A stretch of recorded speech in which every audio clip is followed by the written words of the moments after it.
Let us not shy away from the unvarnished truth. America's revolution was a civil war.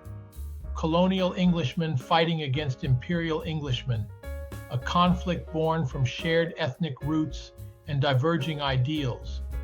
And yet, beneath this battle for independence lies a truth so profound that had it been widely acknowledged, it might have altered the course of the rebellion. Slavery in the 13 American colonies was extra-legal and pure racial tyranny, the product of colonial government corruption.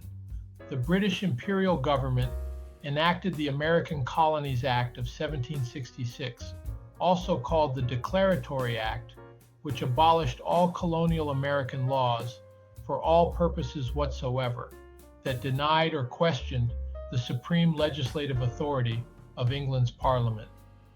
Among the abolished laws were the extra-legal colonial slave codes and Negro laws, laws that perpetuated slavery and stripped black Englishmen of their legal rights. These colonial laws were legally indefensible, for only England's imperial government held the lawful authority to legislate on matters of such gravity. And Parliament, in its wisdom, never authorized slavery within the kingdom, and the imperial government abolished all colonial slave codes and Negro laws 10 years before America's Declaration of Independence in 1776. This truth was laid bare in 1772 when Lord Chief Justice Mansfield of England's Court of the King's Bench delivered his landmark ruling in James Somerset versus Charles Stuart. Mansfield declared unequivocally that slavery was not allowed and approved by English law and could only be lawful if authorized by positive law, a legislative power that Parliament possessed but never exercised.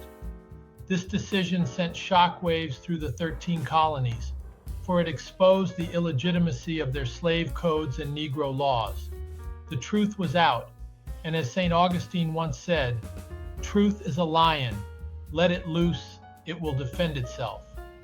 This truth was a revelatory fact then, as it is now. In April 1775, as rebellion began to stir in the 13 colonies, Virginia's royal governor, John Murray, the Earl of Dunmore, issued a warning. If colonists took up arms, he would declare freedom to the slaves and reduce the city of Williamsburg to ashes. Enslaved black Englishmen did not wait for Dunmore's declaration. By the hundreds, they seized their freedom, running to British lines for liberation. For them, the Lion of Truth was already roaring. Prominent abolitionists in Britain, like Granville Sharp, who championed the Somerset case, saw the glaring contradiction in the American colonists' cries for freedom while maintaining the brutal institution of slavery. Sharp and his contemporaries condemned the hypocrisy of a revolution that sought liberty for some while denying it to others. British loyalists joined the chorus, pointing to the Somerset decision as evidence that imperial England, not American patriots, held the moral high ground.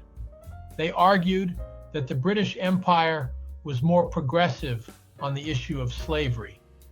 This tension, this collision of British ideals and governance, was resolved by America's Congress and each state government when they chose English law over Thomas Jefferson's strident objections. The Revolution's leaders, Imperial England and colonial America, all bore witness to this truth, and their legislative decisions echo through history, empowering us to confront the contradictions of our past and strive for a future where liberty truly means liberty for all. So let us remember facts are indeed stubborn things, and we must let the Lion of Truth continue to roar, unrestrained and provocatively, until every chain is broken and every ahistorical narrative is undone. For truth, once loose, cannot be silenced. It will defend itself. Please share and visit our website at Wells Center on American Exceptionalism and look for future videos.